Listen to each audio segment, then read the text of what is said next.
We're back. We're back.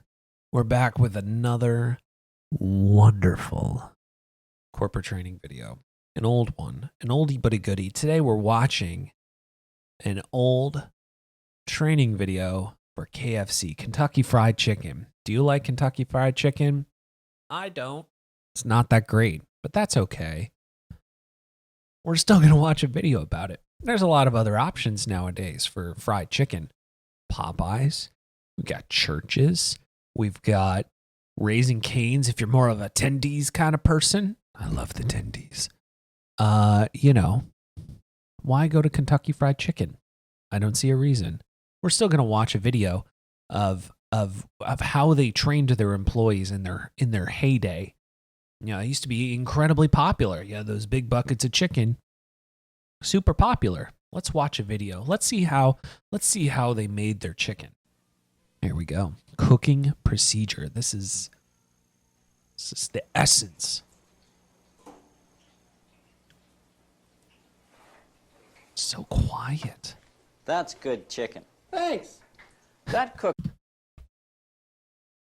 Start the video off with a compliment. What a way to start a video. That's some good chicken. Thanks. That's pride in your work. There we go. It's a good way to start. Just prepared a tray of excellent Kentucky Fried Chicken. Excellent. It was golden brown, just the way our customers like it. This guy's Our mouth customers expect to get this kind of doesn't chicken move every at time all. they visit a Kentucky Fried Chicken store. You've seen the care we take to warm up the raw chicken properly and to coat the chicken. Warm up the raw chicken properly?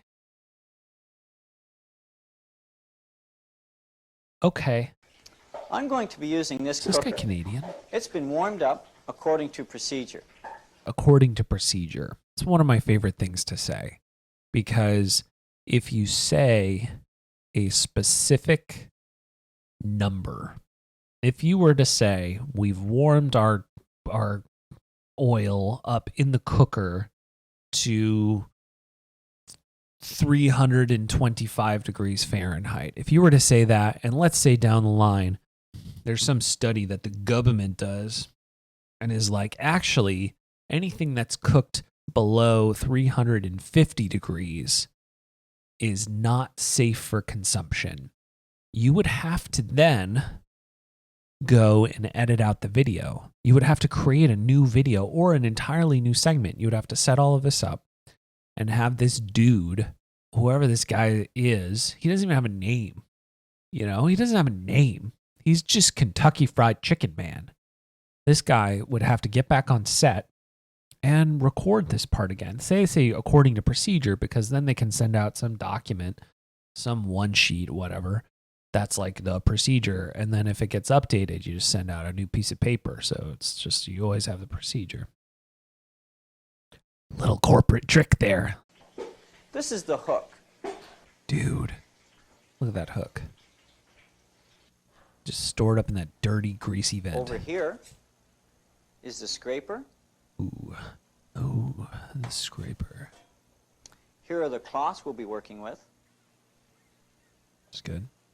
I'm sure this procedure has These are the changed too tongs. over time. I'm sure it has. I'm sure this is not how they currently make chicken. Now this is the It's just tumbler. interesting. It sits in the middle of the basket, The tumbler. and after the chicken has been loaded and browned, the tumbler is then removed to separate the pieces that may have been stuck together.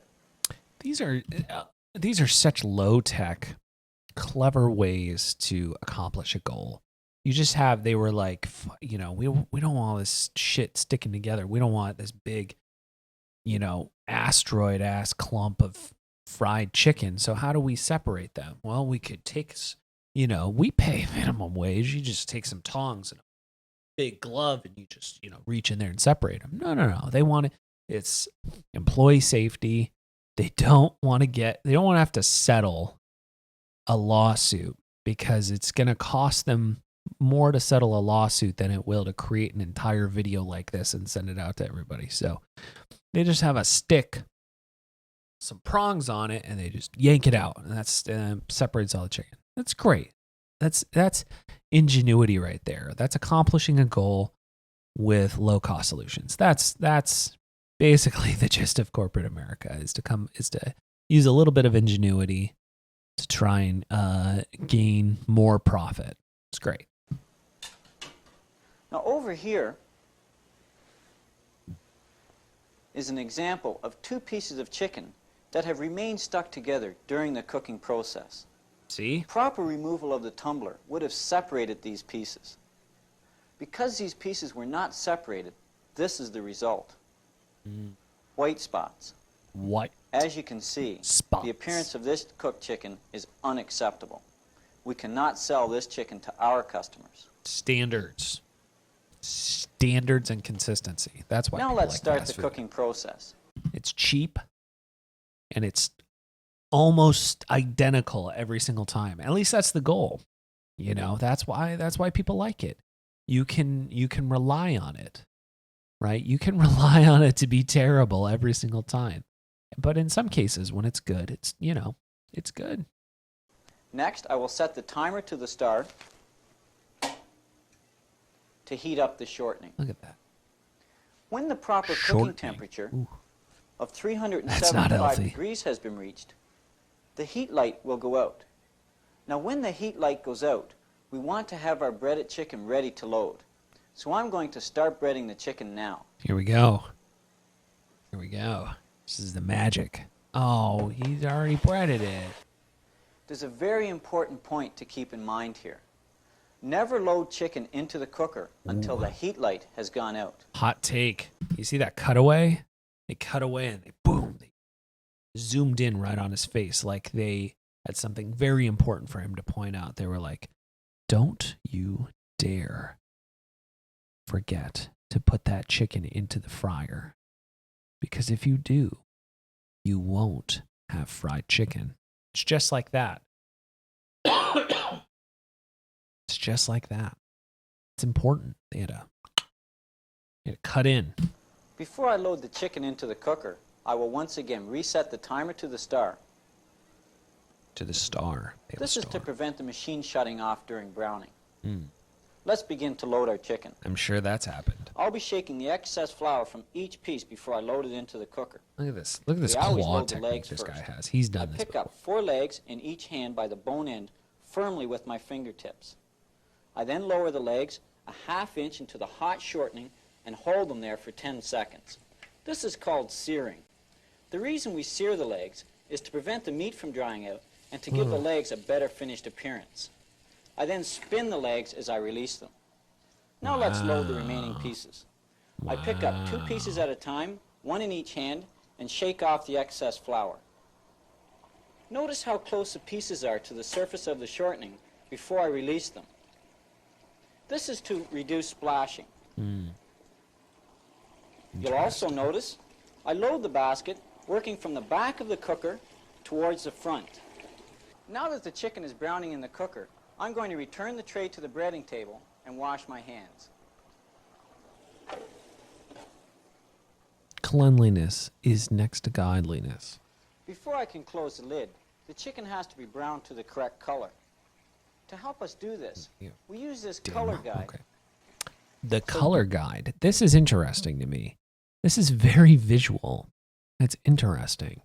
Somebody had to, in order to make this poster, they had to go through probably batches of chicken to figure out, like, this is at this point, at this temperature, this is what it's going to look like. And then they made a poster, and then they printed thousands of them and sent them to every Kentucky Fried Chicken for them to be installed next to fryers. Interesting. Yeah, this is the stuff that fascinates me, is like, it was somebody's job to make this poster. Somebody's job to make this poster and to get it printed and to send it out and do all this stuff. Like, this is stuff you don't see. This is like back of the house stuff, right? You don't see this kind of stuff. It's interesting. It's been approximately 1.5 minutes. I'm going to check the chicken to see how close it is to the correct color. Got the hook. I do this by lifting the basket out of the hot shortening with the hook, just enough to expose the top pieces of chicken. I can see that it has not yet been browned to the correct color. This chicken will require more time to brown properly.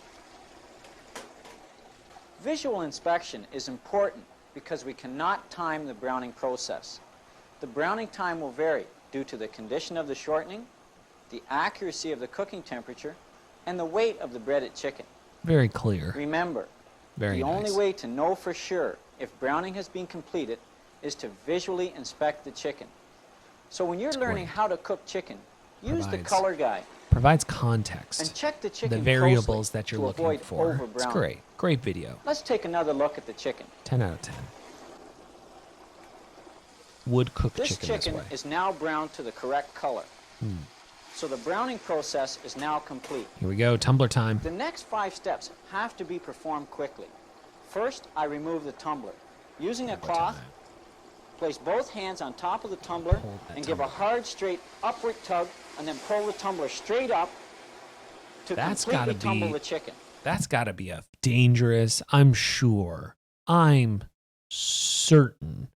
that somebody has burned themselves doing that. Did you see the, like, look at the oil that splashed over here. I'm just saying, somebody's burned themselves doing this. It's important not to push down on the tumbler, as the prongs will tear the skin and damage the pieces in the basket. I'm going to place the cooked chicken on this tray. You can hear this machine is automatically venting. The heat light has just come back on to indicate that the shortening is being reheated for the next round of cooking. Over here on the timer, we can see the vent line. Now when the vent line is straight up, I will be ready to manually assist venting the cooker. I will do this by gradually depressing the lid lock and holding it down until the timer reaches a star and most of the pressure is released. I will then be able to safely open the lid. Oh, man. Now that the vent line... I have to say, I gotta say, cooking with a pressure cooker in my own home, and I know they have safety measures and stuff like that, but dude, doing a commercial grade friggin' pressure cooker like this would scare the bejesus out of me. I tell you what. When handling the pieces with the tongs, be careful not to damage the skin. Don't mess that skin up. Interesting. Look at that. Crispy chicken. Amazing. This is how they do it. This is how they used to do it anyway. This is what I'm saying. It's like early on, this they did this just for efficiency's sake. And I can't hate that. Let's compare it to our color guide. Look at that color guide. Our cooked chicken is the same color as the finished product on the color guide. It's great. Now the chicken can be taken to the warming cabinet where it will be stored.